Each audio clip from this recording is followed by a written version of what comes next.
नमस्कार दोस्तों, स्वागत है आप सभी का। दोस्तों आज का वीडियो आप सभी के लिए बहुत ही ज़्यादा मोस्ट इम्पॉर्टेंट है, क्योंकि आज की इस वीडियो में हम आपके लिए हिंदी की पहली क्लास लेकर आए हैं और ये जो वीडियो है आपके एग्जाम की दृष्टि से बहुत ही ज़्यादा महत्वपूर्ण है। आज का वीडियो आपका हिंदी भाषा व व्याकरण का सामान्य परिचय होगा। तो चलिए हम इसी के साथ वीडियो को स्टार्ट करते हैं। आज हम पढ़ने वाले हैं हिंदी भाषा व व्याकरण का सामान्य परिचय। चलिए स्टार्ट करते हैं। हम भाषा शब्द भाव धातु से बना हुआ है, अर्थात भाषा शब्द की उत्पत्ति भाव धातु से हुई है। यहाँ पर धातु आया है तो धातु किसे कहते हैं सबसे पहले जान लेते हैं। धातु हमेशा मूल भाषा या मूल रूप में होता है, अर्थात आपका संस्कृत भाषा में। मूल भाषा जहाँ पर भी आए वहाँ पर आपका हमेशा संस्कृत भाषा होता है। ठीक है, भाफा जो है भाव धातु से बना हुआ है। अब भाव धातु का शाब्दिक अर्थ हम देख लेते हैं क्या होता है। भाव धातु का शाब्दिक अर्थ होता है विचार प्रकट करना। विचार मनुष्य की अध्वनात्मक इकाई होती है। ठीक है, अब इसे हम विच्छेद करेंगे, 3 पार्ट में विच्छेद होगा। पहला अ प्लस ध्वनि प्लस आत्मा। अ का मतलब होता है नहीं, ध्वनि का मतलब होता है आवाज़ और आत्मा का मतलब होता है स्वरूप लिए हुए। देखिए, मनुष्य के मन का वह भाव जिसमें आवाज़ नहीं होती, जैसे कि आप मेरे से अभी पढ़ रहे हैं तो आपके मन में क्या का विचार है, उसी तरह से मैं भी आपको यहाँ पर पढ़ा रहा हूँ तो मेरे मन में क्या का विचार है। जब तक मैं आपको नहीं बताऊँगा तब तक आप उसको नहीं जान पाएंगे कि मेरे मन में कौन से भाव थे। उसी प्रकार से जब तक आप मुझे नहीं बताएंगे कि आपके मन में क्या विचार थे, क्या भाव थे, तब तक मैं उसे नहीं जान पाऊँगा। ठीक है, चलिए अब इन्हें हम एक उदाहरण के द्वारा समझते हैं। मान के चलिए ये कोई ए नाम का व्यक्ति है और ये कोई बी नाम का व्यक्ति है। यहाँ पर ए के मन में क्या है वो बी को नहीं पता है, उसी प्रकार से बी के मन में क्या है वो ए को नहीं पता है। तब तक यह विचार है। यह विचार आवाज़ के माध्यम से या जिस भी साधन के द्वारा ए से बी तक, बी से ए तक पहुँचता है, यही माध्यम या साधन जो है आपका भाषा होता है। चलिए अब देखेंगे भाषा का परिभाषा। भाषा वह माध्यम या साधन है जिसके द्वारा एक या एक से अधिक समूहों के बीच दूसरे व्यक्ति या दूसरे व्यक्तियों के समूहों तक विचारों का आदान प्रदान, भावों का आदान प्रदान जिस भी माध्यम से या जिस भी साधन के द्वारा होता है वही आपका क्या कहलाता है, वही हमारा भाषा कहलाता है। ठीक है, चलिए अब देखते हैं हम भाषा की विशेषता। यह आप एग्जाम के लिए बहुत ही ज़्यादा इंपॉर्टेंट है। सबसे पहले देखेंगे आपका है भाषा जो है अर्जित संपत्ति होती है। अर्जित संपत्ति कहने का मतलब है किस प्रकार से अर्जित संपत्ति होती है, इसको सबसे पहले हम समझते हैं। व्यक्ति का जन्म होता है, वह समाज में रहकर बोलना सीखता है, लेकिन बोलने की योग्यता उनमें क्या होती है, जन्मजात होती है। लेकिन व्यक्ति को क्या बोलना है, कैसे बोलना है, किस माहौल में क्या चीज़ बोलना है, कई बार हम देखते हैं जब हम किसी व्यक्तियों के समूह बैठे हैं और हमसे जो अनुभव में उच्च स्थान रखते हैं, ज्ञान में उच्च स्थान रखते हैं, जब हम उनसे बात करने की बारी आती है तो हम शब्दों को बहुत ही ज़्यादा सोच समझकर प्रयोग करते हैं। भाषा जो है आपका अर्जित संपत्ति होता है। व्यक्ति समाज में रह करके सुन करके अनुकरण के द्वारा भाषा सीखता है। अब अनुकरण क्या होता है, अनुकरण का मतलब होता है जैसे कि कोई बच्चा होता है, मतलब हूबहू उस चीज़ को क्या करता है, बोलने लगता है। अगर आप अपने घर में हिंदी भाषा का प्रयोग करते हैं तो बच्चा हिंदी भाषा बोलना सीखेगा। अगर आप अंग्रेजी भाषा का प्रयोग करेंगे तो अंग्रेजी भाषा का प्रयोग करना सीखेगा। अगर आप भोजपुरी भाषा बोलते हैं तो भोजपुरी भाषा बोलना बच्चा सीख जाएगा। ठीक है, होता अनुकरण के 2 प्रकार होते हैं। पहला समझते हैं उच्चारण का अनुकरण। देखिए, जैसा सामने वाला बोल रहा है, जैसा जिस प्रकार से कोई व्यक्ति बोल रहा है उसका क्या करना, हूबहू मतलब उसका उच्चारण करना। जैसे कि घर में छोटा शिशु रहता है, उसकी माँ उससे बोलती है मम्मी पापा मतलब दादा। बच्चा जो है इनका बार बार प्रयत्न करने के बाद उनसे मुंह से सुनने को मिलता है मम्मी पापा दादा मामा। ठीक है, इसका मतलब ये है बच्चे ने बहुत ही ज़्यादा उच्चारण का अनुकरण किया है। इन दिनों के बाद जो बच्चा होता है वो क्या सीखता है, पहले बोलना सीखता है, उसके बाद मम्मी पापा अपने टीचर के साथ रहकर, अपने दोस्तों के साथ रहकर वो क्या करता सीखता है, धीरे धीरे वो लिखना सीखता है। ठीक है, लिखने की कौशल का विकास होता है उसमें। ठीक है, तो इस तरह से उनमें दूसरा अनुकरण का गुण आ जाता है, वो होता है आपका लेखन का अनुकरण। भाषा की दूसरी विशेषता है आपकी भाषा सामाजिक प्रक्रिया है। देखिए, हमने भाषा को अर्जित कहाँ से किया था, समाज से किया था। भाषा को हम एक ही दिन में विकास नहीं कर सकते हैं। भाषा का जो विकास होता है वो धीरे धीरे होता है। हम एक ही दिन में भाषा को ठीक तरीके से बोलना, उसे मतलब समझना नहीं सीख सकते हैं, क्योंकि भाषा का जो विकास होता है वो धीरे धीरे होता है। आपका तीसरा विशेषता है भाषा का अंतिम स्वरूप नहीं होता है। कहने का मतलब ये है भाषा का जो स्वरूप है वो अंतिम स्वरूप नहीं होता, यानी कि इसमें परिवर्तन होता ही रहता है।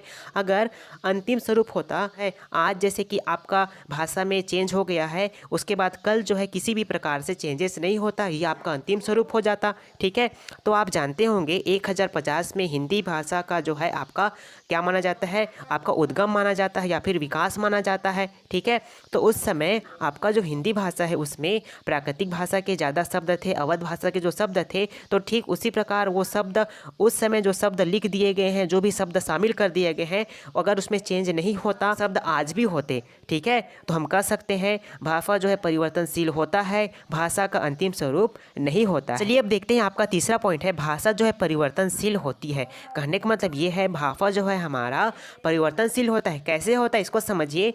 स्थान व वातावरण के अनुसार आपका जो भाषा है वो क्या होता है, परिवर्तनशील रहता है, बदलते रहता है। ठीक है, अगर भाषा परिवर्तनशील नहीं होती तो हर जगह पर एक ही भाषा का प्रयोग होता। ठीक है, हर जगह पर एक ही भाषा का प्रयोग होता, एक ही भाषा को बोली जाती, विभिन्न प्रकार की जो भाषा है वो नहीं बनती। वैदिक काल में आपकी संस्कृत भाषा बनी, संस्कृत भाषा के बाद आपकी पाली भाषा आई, उसके बाद आपका प्राकृतिक भाषा आया, प्राकृतिक भाषा के बाद आपका अपभ्रंश भाषा आई, अपभ्रंश भाषा के बाद आपका हिंदी भाषा आई। अर्थात हम कह सकते हैं भाषा का कोई अंतिम स्वरूप नहीं होता है, यह सदैव क्या होता है, परिवर्तनशील रहता है, बदलते रहता है। ठीक है, अगला विशेषता है आपका भाषा का मानक स्वरूप होता है। कहने का मतलब ये है सभी भाषा के लिए दो निश्चित आवश्यक शर्तें होते हैं, जिनमें से आपका पहला है, एक तो प्रत्येक भाषा की क्या होती है, आपकी निश्चित व्याकरण होती है, और दूसरी शर्त ये होती है कि सभी भाषा की अपनी एक लिपि होती है। मानक स्वरूप का मतलब ये है अगर आपका अवर्ण जो है आपका ऐसा लिखा जाता है, अगर हम इनमें कुछ बदलाव करते हैं, कुछ चेंजेस करते हैं, तो व्याकरण की दृष्टि से क्या माना जाएगा, शुद्ध माना जाएगा। ठीक है, आपका अगला पॉइंट क्या हो जाएगा, भाषा का जो स्वरूप है वह कठिन से सरल की ओर अग्रसर होती है। जैसे कि हम कोई भी सब्जेक्ट अभी कोई चीज़ पढ़ रहे हैं तो उसके बारे में हमें नॉलेज नहीं है, तो वो चीज़ हमें क्या लगेगी, अभी कठिन लगेगी, लेकिन जैसे जैसे हम उनके बारे में ज्ञान अर्जित करते जाएंगे और अच्छे से पढ़ते जाएंगे, ठीक है, तो वो जो है भाषा जो हमें क्या लगेगी, कठिन से सरल लगते जाएगी। ये जो पॉइंट है आपका भाषा की विशेषता आपके एग्जाम के लिए इंपॉर्टेंट है। भाषा को सीखने के लिए हमें 3 प्रकार की योग्यता मनोवैज्ञानिक दृष्टि से होनी चाहिए। पहला है आपका जिज्ञासा, दूसरा है आपका अनुकरण और तीसरा है आपका अभ्यास। सबसे पहले हम बात करेंगे अनुकरण, मतलब सबसे पहले देखेंगे आपका जिज्ञासा। किसी भी चीज़ को सीखने के लिए हमारे अंदर उस चीज़ को सीखने के लिए जिज्ञासा होनी चाहिए, हमें सीखने के लिए भूख होनी चाहिए कि मुझे इस चीज़ को सीखनी है। मनोवैज्ञानिक थर्नडाइक ने कहा था हम घोड़े को पानी तक ले जा सकते हैं लेकिन हम उसे पानी नहीं पिला सकते जब तक वह ना चाहे। ठीक है, उसी प्रकार से हम किसी भी चीज़ को सीखने के लिए हमारे अंदर भूख होना चाहिए, उस चीज़ को सीखने के लिए जिज्ञासा होनी चाहिए, तब हम उस चीज़ को सीख सकते हैं। ठीक है, चलिए अब बात करते हैं आपका अनुकरण। ठीक है, हम जिज्ञासा है किसी भी चीज़ को सीखने के लिए, तो सामने वाला जो व्यक्ति है वो चाहे हमें लिखित रूप में बताए या फिर मौखिक रूप में बताए, उससे हम सीखने के लिए क्या करेंगे, उनका बार बार प्रयत्न करेंगे, बार बार प्रयास करेंगे कि मुझे ये चीज़ सीखना है ऐसा। ठीक है, चलिए इनको उदाहरण समझ लेते हैं। ठीक है, स्कूल में प्रार्थना होता है तो बहुत सारे स्टूडेंट रहते हैं प्रार्थना में। ठीक है, तो क्या होता है उनमें से कोई 2-3 स्टूडेंट आगे आकर क्या करते हैं, प्रार्थना को बोलते हैं, तो और जो बाकी जो स्टूडेंट रहते हैं उनके क्या करते हैं, दोहरावन करते हैं। मतलब ये जो बच्चे जो बोलेंगे उनको क्या करते हैं, ये जो बच्चे जो है बार बार उनको क्या करते हैं, दोहराते हैं, उसी को हूबहू बोलते हैं, वही आपका क्या होता है, अनुकरण होता है। ठीक है, अब अगला आता है आपका अभ्यास। अभ्यास यानी कि प्रैक्टिस। हम किसी चीज़ को बार बार अभ्यास करते हैं, बार बार उस चीज़ को बोलते हैं या फिर उस चीज़ को लिखते हैं, तो वो चीज़ हमें क्या होने लगती है, बनने लगती है। अगर कोई हमारे पास सवाल है, सवाल जो हमसे नहीं बन रही है, अगर उस सवाल को हम बार बार प्रैक्टिस करेंगे, उनका दोहरान करेंगे, उनका मौखिक रूप से बोलेंगे, तो वो चीज़ हमसे क्या होने लगेगी, बनने लगेगी। ठीक है, लेकिन बहुत सारी ऐसी भी चीज़ें होती है जो एक बार सुनने के बाद, एक बार लिखने के बाद हमें याद हो जाता है। ऐसा क्यों होता है, क्योंकि उस चीज़ में हमारी रुचि होती है, तो इसका एक बार लिखने या फिर एक बार सुनने के बाद हमें वो चीज़ जो है हमारे अंदर में, हमारे दिमाग में क्या हो जाती है, स्थायी हो जाती है। ठीक है, इस प्रकार से हमें किसी व्यक्ति को भाषा सीखने के लिए उनमें 3 प्रकार की योग्यता होनी चाहिए। पहला जिज्ञासा, दूसरा अनुकरण और तीसरा अभ्यास। चलिए अब आगे बढ़ते हैं। ठीक है, आपका अगला है, आगे है आपका क्या है, भाषा के विकास का क्रम। भाषा के विकास का क्रम पहला होता है आपका सुनना, फिर बोलना, फिर पढ़ना, उसके बाद लिखना। ये किस प्रकार से होता है, आगे इसको ध्यान से देखिएगा। ठीक है, देखिए कोई व्यक्ति जो है किसी भी चीज़ को सबसे पहले सुनता है, क्या होता है, सबसे पहले सुनता है, यानी कि किसी व्यक्ति में सबसे पहले सुनने की कौशल यानी कि योग्यता का विकास होता है, ठीक है। और सुनी हुई बातों को क्या करता है, वो बार बार दोहराता है, तो उसके बाद व्यक्ति में बोलने की कला का विकास होता है, ठीक है। फिर धीरे धीरे व्यक्ति में पढ़ने की कला का विकास होता है, फिर उसके बाद जो है आपका लिखने की योग्यता यानी कि कौशल का विकास होता है, ठीक है। इसको हम टिक से याद रख सकते हैं, कैसा, सुबपली, यानी कि सुस हो जाएगा सुनना, बस हो जाएगा बोलना, पस हो जाएगा पढ़ना और लीस हो जाएगा आपका लिखना।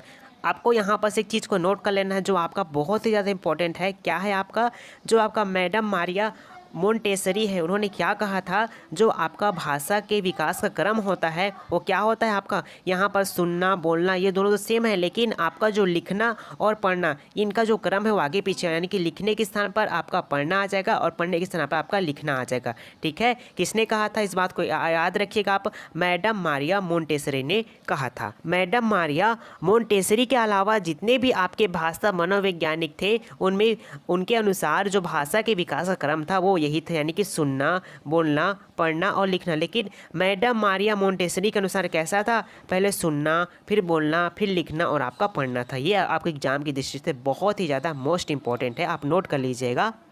अब बात करते हैं हम भाषा के प्रकार की।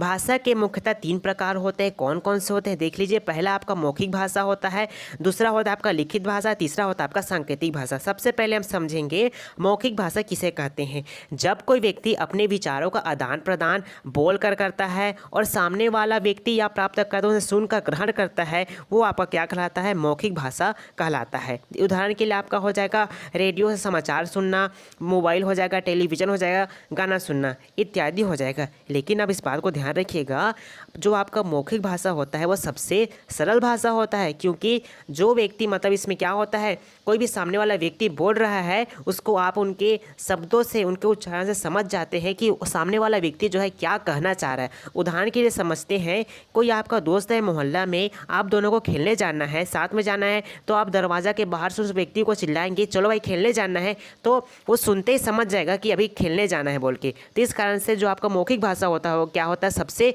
सरल भाषा होता है, ठीक है। अगर हम लिखित भाषा की बात करें, लिखित भाषा क्या होता है, व्यक्ति अपने विचारों का जो आदान प्रदान है वो लिख कर करता है और सामने वाला या प्राप्तकर्ता जो उन्हें क्या करता है, पढ़कर ग्रहण करता है, वो आपका क्या कहलाता है, लिखित भाषा कहलाता है। उदाहरण के लिए आपका पत्र पत्रिकाएं, पाठ्य पुस्तकें, समाचार पत्र etc आपके क्या हो जाएंगे, लिखित भाषा के उदाहरण हो जाएंगे। चलिए बात करते हैं आपका सांकेतिक भाषा की। जब व्यक्ति जो है अपने विचारों को न ही बोलकर न ही लिखकर व्यक्त करे बल्कि संकेत या इशारों से अपने बातों का आदान प्रदान करता हो, तो वो हमारा सांकेतिक भाषा कहलाता है, ठीक है। उदाहरण के लिए देख लीजिए, आप क्रिकेट देखते होंगे, क्रिकेट में जो अंपायर होता है वो इशारों के द्वारा आउट कर देता है, तो हम समझ जाते हैं कि ये खिलाड़ी जो आउट हो गया है, ठीक है। अब देखिए जो आपका सांकेतिक भाषा होता है सबसे कठिन भाषा होता है। कैसे कठिन भाषा होता है, ध्यान दीजिएगा, इसका कारण समझ लीजिए। इसमें संकेत निश्चित नहीं होता, संकेत निश्चित नहीं होता। भाषा को हम उदाहरण से समझते हैं कि सबसे कठिन भाषा क्यों होता है, ठीक है। समझिएगा ना, आपके कॉलेज है या फिर आपके स्कूल है, आसपास में कुछ कार्यक्रम हो रहा है, ठीक है। वहाँ पर आपके जो बच्चे हैं, आपके जो मतलब स्टूडेंट है, वो डांस कर रहे हैं, गाना गा रहे हैं, तो उनको देखकर आप में क्या आ जाता है, अपने आनंद आ गया, ठीक है, आपको खुशी महसूस हुई, तो आपने क्या किया, ताली बजाकर अपने खुशी का क्या कर रहे हैं, आप अभिव्यक्त कर रहे हैं, ठीक है। अब दूसरा उदाहरण देखिए, क्या हो रहा, आप देखे होंगे कितने पेरेंट्स के क्या होते हैं, माता पिता जो बहुत ही ज़्यादा कड़क होते हैं, ठीक है, कड़क होते हैं, तो उनको बच्चे दोस्त रहते हैं, तो क्या करेंगे, उस बच्चे को जो कड़क रहते हैं माता पिता, उनके बच्चे को बाहर बुलाने के लिए क्या करते हैं, जो दोस्त रहता है वो बोल दे रहता है पहले से, मैं अगर तुम्हारे दरवाज़ा के बाहर से 2 बार ऐसे ताली बजाऊंगा तो तुमको बाहर आ जाना है। ये भी एक प्रकार का संकेत है। और हम यहाँ पर कार्यक्रम में ताली बजा रहे हैं, आनंद का अनुभव लेकर ताली बजा रहे हैं, ये भी एक प्रकार का क्या है, आपका संकेत है। मतलब सांस्कृतिक कार्यक्रम में ताली का संकेत अलग है, लेकिन बाद में कुछ और हो जाता है। इसका मतलब यह है संकेत कभी भी निश्चित नहीं होता है। आज की इस वीडियो में बस इतना ही था। मिलते हैं नए वीडियो में नए कॉन्सेप्ट के साथ। तब तक आप अपनी तारीफ करते रहिएगा और हमारे चैनल के साथ बने रहिएगा। धन्यवाद।